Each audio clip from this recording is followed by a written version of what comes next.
Edgar, Einar, Gabriela, Laura, Luisa, ¿todo bien? Todo bien. Eso me gusta. Excelente, bien. Ok, entonces, pues bueno, vamos a iniciar con esta sesión. Este soporte cardiovascular, como su nombre lo dice, pues va a ser meramente básico. Ustedes ya posteriormente en el hospital desarrollarán y serán expertos en realizar reanimaciones avanzadas, ya que, pues bueno, a pesar de que cuenten con los conocimientos, pues tenemos ciertos materiales que podemos no contar nosotros en el área extrahospitalaria. Para cuestiones generales, pues hay estadísticas que nos manejan que aproximadamente 350,000 personas, 400,000 personas han pasado por una situación de paro cardiorrespiratorio.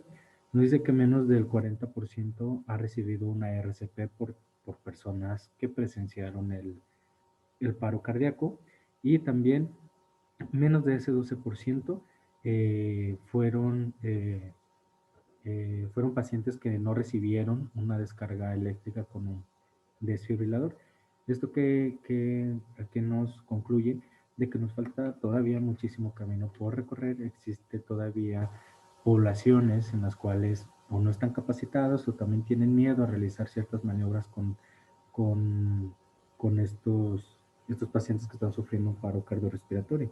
Tienen miedo por cuestiones personales, cuestiones legales, incluso porque no se quieren meter en problemas, ni siquiera se acercan a preguntar si el paciente o si la persona está bien. Entonces, si pudiéramos llegar a impactar en la sociedad, en la comunidad, podemos elevar la sobrevida de nuestra gente, de nuestra población. E incluso, pues, si tenemos o contamos con los equipos como los desfibriladores públicos, también sería una vital herramienta que nos ayudaría a tener un retorno de la circulación de nuestros pacientes. El paro cardíaco, ¿dónde se da? Pues bueno, pues esto ya es más, es muy reiterante, ¿sí? De que el paciente que sufre un paro cardiorrespiratorio lo puede sufrir en cualquier lugar, como es en la calle, y que nosotros a lo mejor no estamos desempeñando nuestras actividades profesionales, andamos por ahí pasando como civiles, pero podemos ser testigos de un paro cardíaco. Entonces ahí vamos a desarrollar nuestro protocolo básico. Podemos tener un paro cardíaco en la ambulancia y también realizar el protocolo básico. Si es que contamos con la unidad avanzada, contamos con medicamentos o con el material y herramientas que se necesitan, pues podemos desarrollar un avanzado. Y en el hospital se inicia con un soporte básico, pero pues como ya se los había mencionado, pues se cuenta con todas las herramientas en la medida de lo posible para realizar un soporte cardiovascular avanzado. Entonces nosotros tenemos que adaptarnos a cualquier lugar en el que nosotros nos encontremos.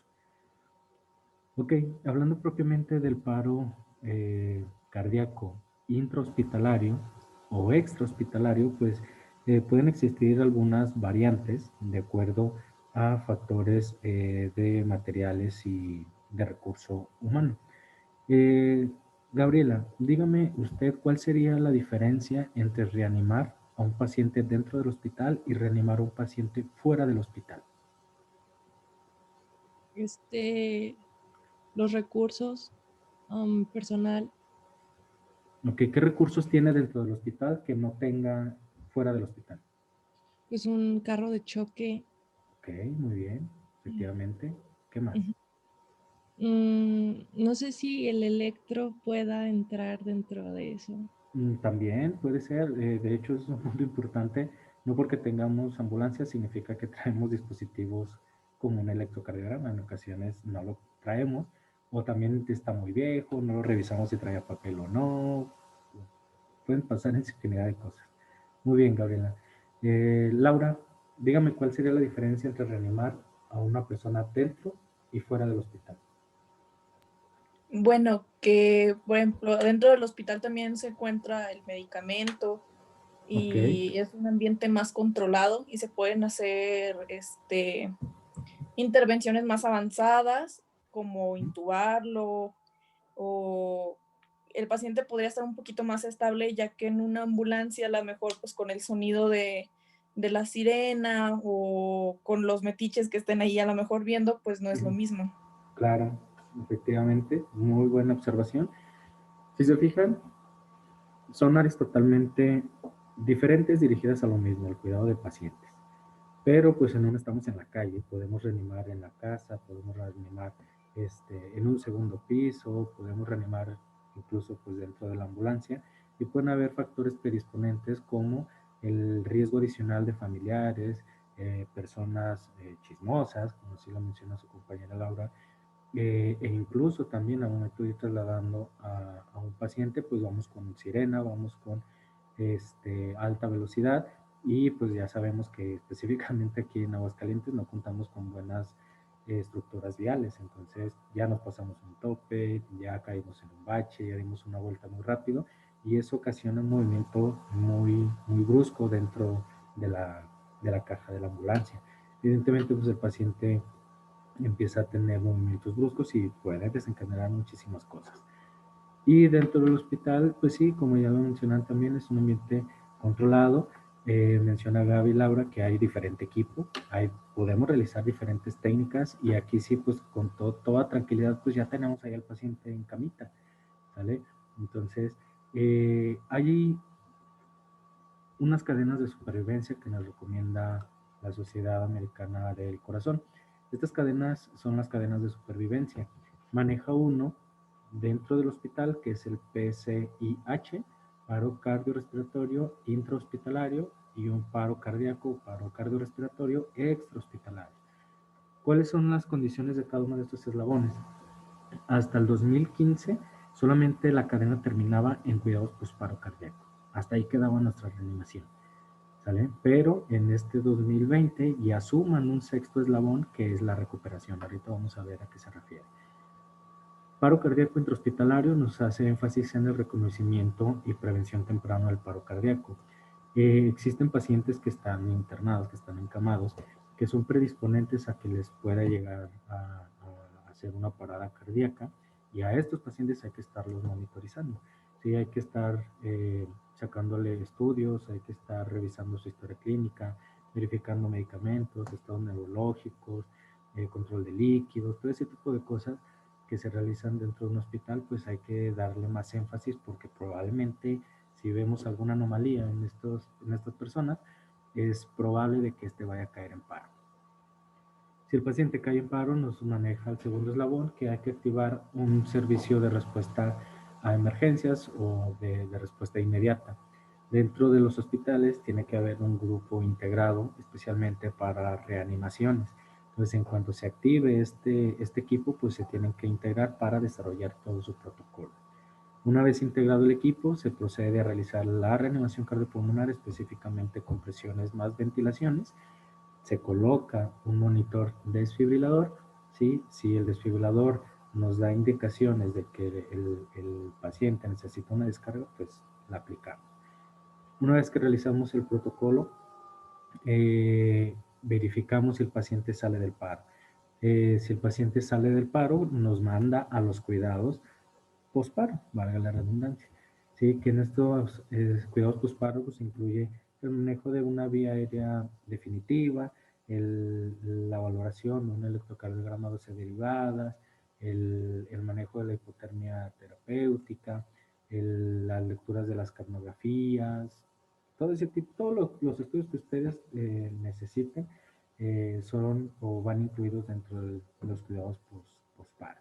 Y en el sexto eslabón, antes, con eso se ha mencionado, terminaba el paro cardíaco, se daba una valoración, incluso hasta se daba de alta a los pacientes, pero no se les daba un seguimiento. Entonces, posteriormente, estos pacientes, pues también sabemos que necesitan una terapia, estuvieron en un paro cardíaco, e incluso también la recuperación se le da un enfoque familiar, ya que muchas de las veces en los cuidados a la salud de sus pacientes, los gastos médicos son muy elevados y hay que darles énfasis en una rehabilitación, ¿sale? Entonces, AJA nos dice, no los dejes ir, hay que darle seguimiento, hay que darles terapia, hay que darles ejercicios de rehabilitación, hay que tener a lo mejor alguna plática, etc.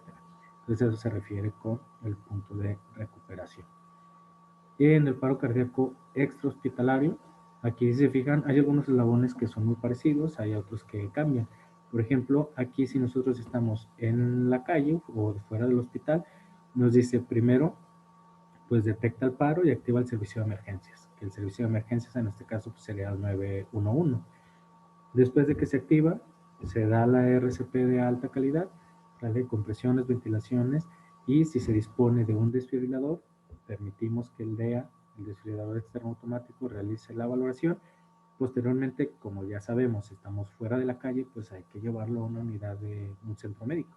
Entonces hay que trasladarlo a una unidad de soporte vital avanzado. Así nos maneja AJA, pero pues en ocasiones solamente contamos con unidades básicas, no importa, ¿sale? Esto pues lo único que se tiene que valorar pues es su traslado rápido. Llegamos al hospital, se realizan los cuidados posparo cardíacos y desde que hay un retorno a la circulación espontánea y también posteriormente se habla de la recuperación de nuestros pacientes. Y existe una cadena de supervivencia pediátrica. Si observan bien, la cadena de supervivencia adulto, pediátrica, intrahospitalario es prácticamente la misma. ¿Sale? Dentro del hospital, la cadena de supervivencia para adultos y pediátricos es la misma.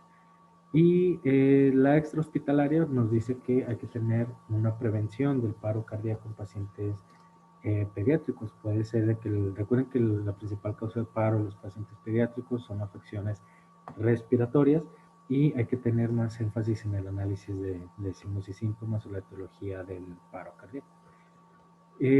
Activamos el servicio de emergencia, comprimimos, trasladamos, cuidados posparo y recuperación. ¿Sale?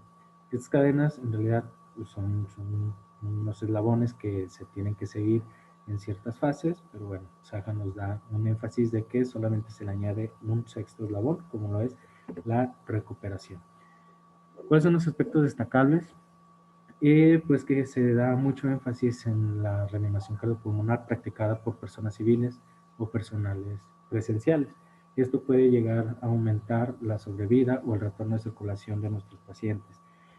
A comparación de a esas personas que no se les da una RCP antes de que llegue el servicio de emergencias médicas. La administración de la adrenalina, esto lo van a ver prácticamente, da mucho énfasis en el paro cardíaco, pero cuando realizan maniobras avanzadas, un soporte cardiovascular avanzado. Y nos dice que en cuanto nosotros tengamos una lectura en el monitor que no sea de un trazo desfibrilable, como lo es la sistolia o la actividad eléctrica sin pulso, podemos meter la adrenalina en cuanto nosotros la tengamos. Ustedes tienen a su paciente, lo están monitoreando, analizan el trazo y identifican que es una sistolia o una actividad eléctrica sin pulso, pasen a la adrenalina si es que la tienen a la mano. Si no la tienen, no lo retrasen, realicen las compresiones y en cuanto tengan oportunidad, administren. Se sugiere el uso de un dispositivo de retroalimentación de compresiones en nuestros pacientes en tiempo real. Ese es un pequeño aparato, un dispositivo que se coloca sobre el pecho del paciente. Es un pequeño cuadrito, como si fuera de un celular, algo así. Y después arriba del cuadrito ustedes colocan sus manos para realizar las compresiones. El aparato les va a dar una retroalimentación visual mediante el encendido de algunas luces y eso les va a dar los puntos o criterios que nos marca la AJA, hay que comprimir rápido y fuerte. Entonces, si lo están haciendo adecuadamente, por ahí se va a encender un botoncito verde. Si están realizando una compresión inadecuada, se puede prender un foquito amarillo o incluso hasta rojo. Hace énfasis en el debriefing. El debriefing es una retroalimentación que se hace por parte de los reanimadores. Cuando un paciente está en su área de shock, en cualquiera en la que ustedes estén trabajando, lo sacan de paro, ustedes tienen que reunirse y hacer una retroalimentación de qué hicieron bien y qué no hicieron bien o qué pueden mejorar. Pero también AJA en este 2020 nos dicen, oye, no solamente tú como cadena de supervivencia intrahospitalaria, no solamente te hagas una retroalimentación con ellos, sino que sal y haz una retroalimentación con el servicio extrahospitalario, los servicios de emergencia como lo son los paramédicos, ¿sale? Porque también necesitamos saber si realizamos las compresiones, si realizamos los protocolos bien. Y también ¿por qué no?, realizar una retroalimentación con los testigos o los reanimadores que fueron presenciales. Señal del sexto eslabón, y ahora pues hay nuevos algoritmos para la intoxicación por opiáceos y también para la reanimación de pacientes gestantes. ¿Sale? Ya nos maneja ahí un algoritmo de cómo es que se desarrolla toda una secuencia de paro cardíaco para este tipo de pacientes. Ok, solamente recordarles el RCP de alta calidad, comprimir fuerte de al menos 5 centímetros del pecho del paciente y rápido, de 100 a 120 por minuto. También hay que recordar que estas compresiones se hacen durante 2 minutos. Entonces, tenemos que comprimir al menos 5 centímetros de profundidad y de 200 a 240 compresiones en 2 minutos. Vamos a permitir una reexpansión del tórax para que haya un buen retorno a la cavidad cardíaca. Minimizar las interrupciones de compresiones torácicas. Esto se tiene que hacer no más de 10 segundos. ¿Dónde se realiza esto? Ustedes están realizando su protocolo 30 por 2 por 5 ciclos, ¿sale? Y hay un lapso entre compresiones y ventilaciones. Nos dice, si en tu primer ciclo vas a dar 30, no te tardes más de 10 segundos para dar las otras 30. Así en cada ciclo. ¿Qué quiere decir? 28, 29, 30. Realizo 2 ventilaciones e inmediatamente después de la segunda ventilación inicio el siguiente ciclo de 30 compresiones. Entonces, entre compresión y compresión, no evitar sobrepasar los 10 segundos.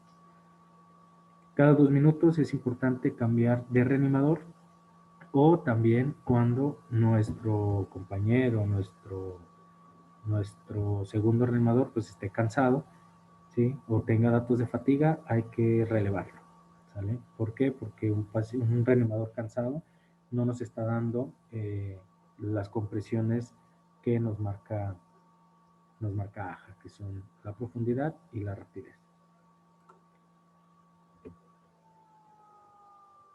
Bueno, aquí vemos que también en toda evaluación de su paciente, ustedes realizaban, lo vemos en la primera sesión, una técnica de secuencial de ABCD, ¿sí?, donde ustedes valoraban la vía aérea, la ventilación, la circulación, el deterioro neurológico. Específicamente aquí nos dice que para RCP hay que cambiar el protocolo de ABC a CAB, darle énfasis a las compresiones torácicas y posteriormente enfocarnos en la vía aérea de nuestro paciente, en la apertura, ¿vale? Si tenemos los adyuvantes a la mano, pues hay que colocarlos, cánula orofaringe, cánula nasofaringe. Cuando ustedes ya están sobre una situación donde van a aplicar la RCP, pues hay que hacerlo de manera secuencial, uniendo cada uno de los puntos que valoramos en la escena, en su evaluación inmediata simultánea y la activación de su servicio de emergencia más el RCP. Primer punto, recuerden siempre al lugar donde vayan a entrar, valorar la escena, verificar riesgos, utilizar su equipo de protección personal, su aislamiento de sustancias corporales, contar con el equipo que vayan a necesitar, etc. Valoramos el estado de alerta del paciente con la mnemotecnia ABDI, si está alerta, si responde a un estímulo verbal, doloroso, o si el paciente no responde, que quiere decir que probablemente esté inconsciente. Si llegan en el tercer eslabón, nos dice, pide ayuda, solicita la ayuda. Aquí no estamos todavía solicitando la activación del servicio de emergencia. Es nada más, alguien que me ayude, por favor. ¿Sale? Si es que ustedes se encuentran solos. Si es que ustedes están acompañados de alguien, pues lo pueden activar en ese momento. ¿Sabes qué? Necesito que vayas y actives el servicio de emergencia. Soliciten el DEA y pues que den la información de que el paciente está en un paro cardiorrespiratorio. Vamos a evaluar pulsos y ventilaciones simultáneamente, no más de 10 segundos, ¿sí? El pulso carotidio, ¿sí?, lo podemos valorar en 5 segundos y posteriormente la ventilación en los 5 restantes. La ventilación solamente es una inspección visual, observando si el tórax del paciente se expande o no se expande. Si el paciente no respira o tiene respiraciones agónicas, ya son considerados como datos clínicos del paro cardíaco y pues vamos a realizar el siguiente protocolo como lo es la RCP. ¿sale? Aquí estamos viendo que ya identificamos el pulso, el área, perdón, donde vamos a verificar el pulso. Si no tiene pulso, iniciamos el RCP. El sitio de pulso también, esto ya ustedes ya lo saben, paciente adulto en el área carótida, ¿sale? Y también es importante de que lo hagan del lado más cercano en el que ustedes están respecto al paciente. Si están del lado derecho, pues vamos a checar el pulso carotídeo pues del lado derecho. Si está del lado izquierdo, pues también del izquierdo. Tratar de evitar cruzar las manos porque esto puede darles un error o pueden tener la sensación de que no lo están realizando bien y se pierde tiempo. Paciente de lactante, valoramos el pulso en el área braquial y pacientes pediátricos en la arteria carótida o también la femoral. Podemos realizar ahí la valoración del pulso. ¿Cómo vamos a colocarnos respecto a nuestros pacientes? Vamos a acercarnos lo más que se pueda, tratando de abrir nuestro compás, colocando una rodilla a la altura del hombro, otra a la altura de la cadera para tener un mayor apoyo. Y vamos a ubicar el centro del paciente y vamos a colocar la mano sobre la mitad inferior del esternón. La primera mano que se coloca es la mano dominante con la que ustedes tengan mayor fuerza, pero pues es opcional. Si ustedes consideran que en la otra, o sea, yo soy derecho y tengo más fuerza en la mano izquierda o me siento más cómodo, lo pueden hacer sin ningún problema. Pero es importante que la coloquen ahí en la mitad inferior del esternón. Una vez colocada la primera mano, la segunda mano se coloca sobre la primera mano y se hace un entrelazamiento de esta. Vamos a hacer un ángulo recto entre la muñeca y el hombro del reanimador, tratando de que siempre nuestra compresión lo hagamos con la espalda bien recta, ¿vale? Para evitar lesiones y también para aumentar la fuerza en nuestros brazos y hacer una profundidad deseada. ¿Vale? Y también importante no doblar los codos. ¿Por qué? Porque esto reduce la fuerza que le estamos aplicando. Pacientes adultos se le hace la compresión a 2 manos. Pacientes pediátricos se nos recomienda que hay que valorar la anatomía de ellos y realizar las compresiones a una sola mano. Si el paciente pues tiene complexión robusta o está muy grande, pueden optar por colocar las 2 manos. O incluso también si el reanimador no tiene mucha fuerza, es una persona muy delgada, muy bajita o algo, puede utilizar las 2 manos sin ningún problema, pero siempre buscando el objetivo de la profundidad de nuestras compresiones. En los pacientes lactantes, si es que estamos solos, vamos a hacer las compresiones laterales, ubicando el centro del pecho del paciente en medio de las tetillas a 2 dedos, dedo índice y dedo medio, ¿sale? Si es que eso solamente si hay un solo reanimador. Si hay 2 reanimadores, el primero se va a vía aérea y el segundo se puede ir a realizar las compresiones. Las compresiones aquí, si se fijan, cambia un poco, ya que necesitamos de abrazar el torso del paciente y ubicar el área donde vamos a presionar con nuestros pulgares y ahí vamos a realizar la compresión, ¿sale? Importante y algo que siempre se nos olvida, colocar una estructura rígida debajo de nuestros pacientes para que la compresión que busco, ¿sí? En cuanto a profundidad y frecuencia, sea de la mejor manera posible.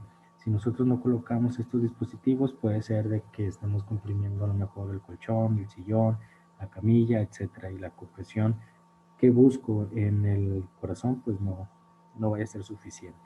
Entonces es importante buscar estos dispositivos. La FEC, pues la encuentran ahí en el área de urgencias, en el área en la que estén, porque casi siempre están en los carritos rojos. ¿Vale?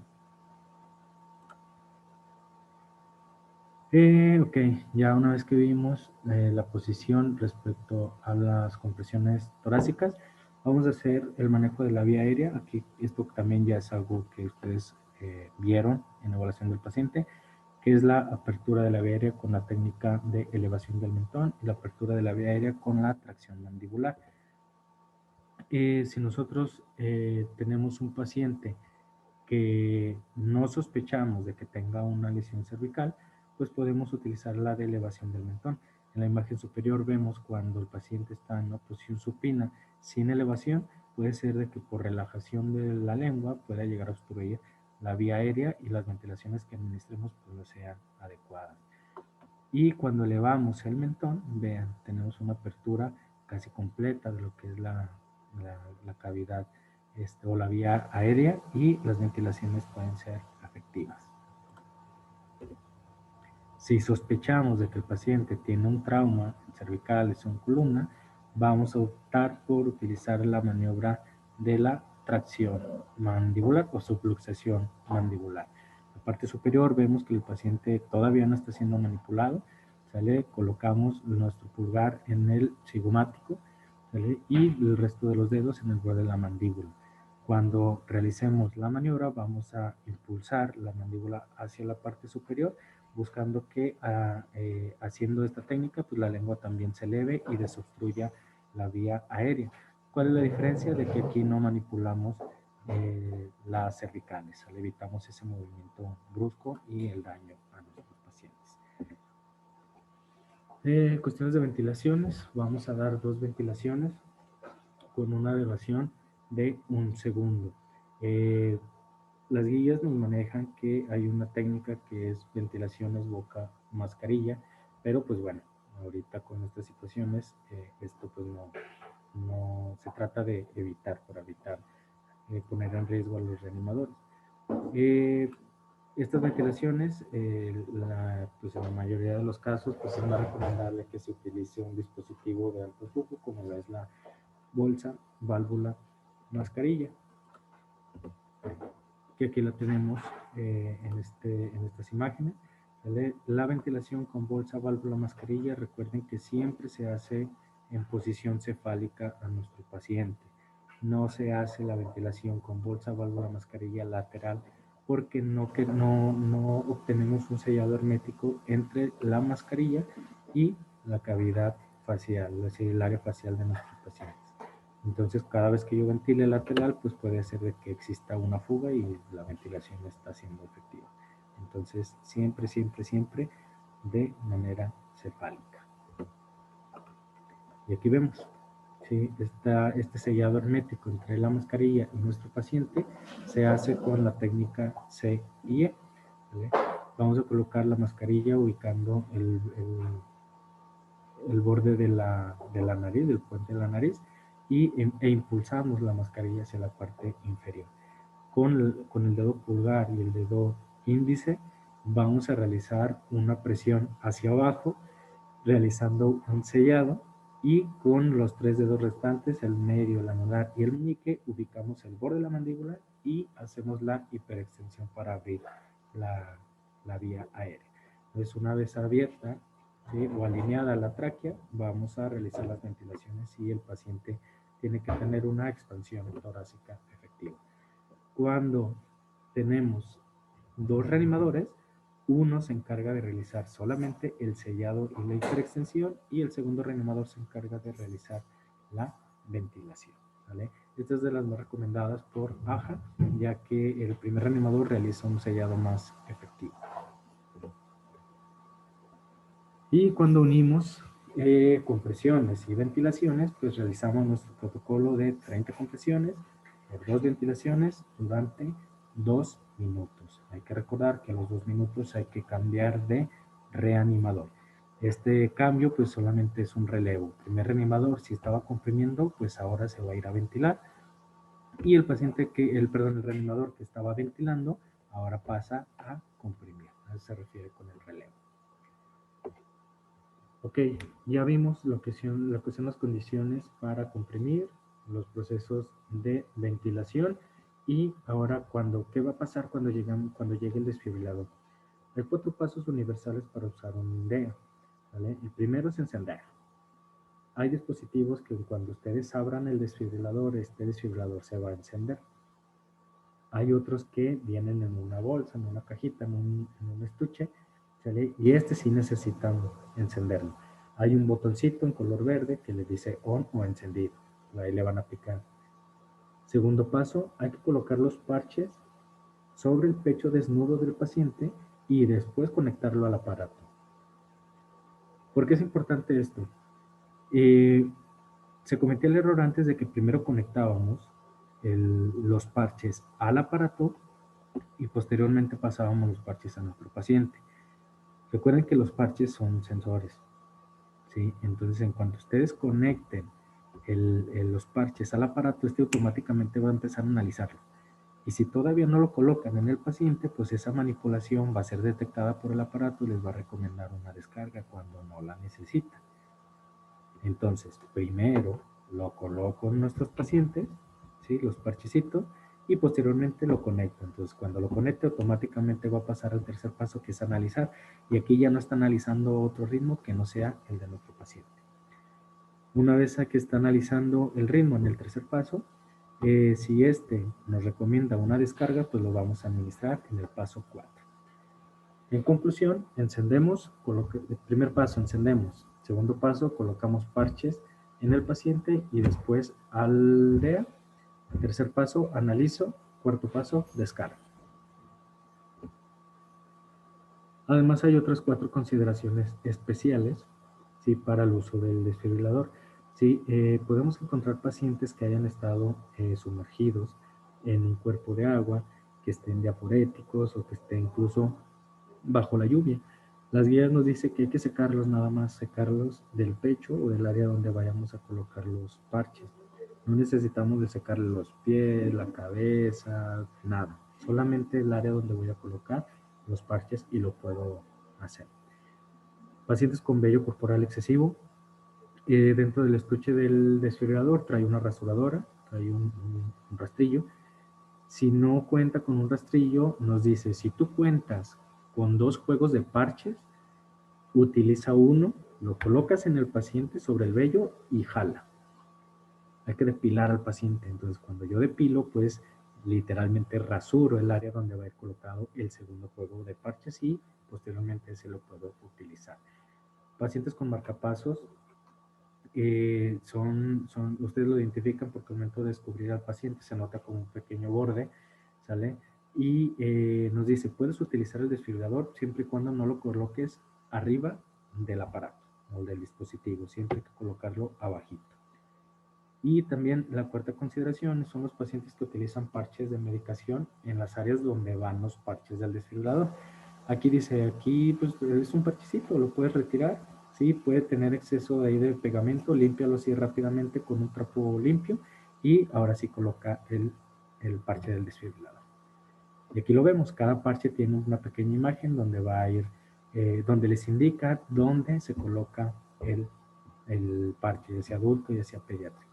El margen de error es muy poco, entonces puede ser también que por el estrés, por la adrenalina, lo coloquen ustedes mal, pero siempre es importante revisarlo antes. Esta es una pequeña conclusión que aquí la vamos a ver. Cuando son un solo reanimador, pues el reanimador comprime y realiza la ventilación boca mascarilla, pero en este caso pues solamente se recomienda que se hagan las compresiones durante 2 minutos, cuando solamente somos un reanimador. Cuando somos 2 reanimadores, uno se va a realizar las compresiones y el segundo reanimador se va a realizar ventilaciones y hace manejo del DEA. A los 2 minutos o 5 ciclos, recuerden que hay que intercambiar las posiciones. Ahora, la persona que estaba comprimiendo se va a ventilación y posteriormente el que ventilaba se va a comprimir.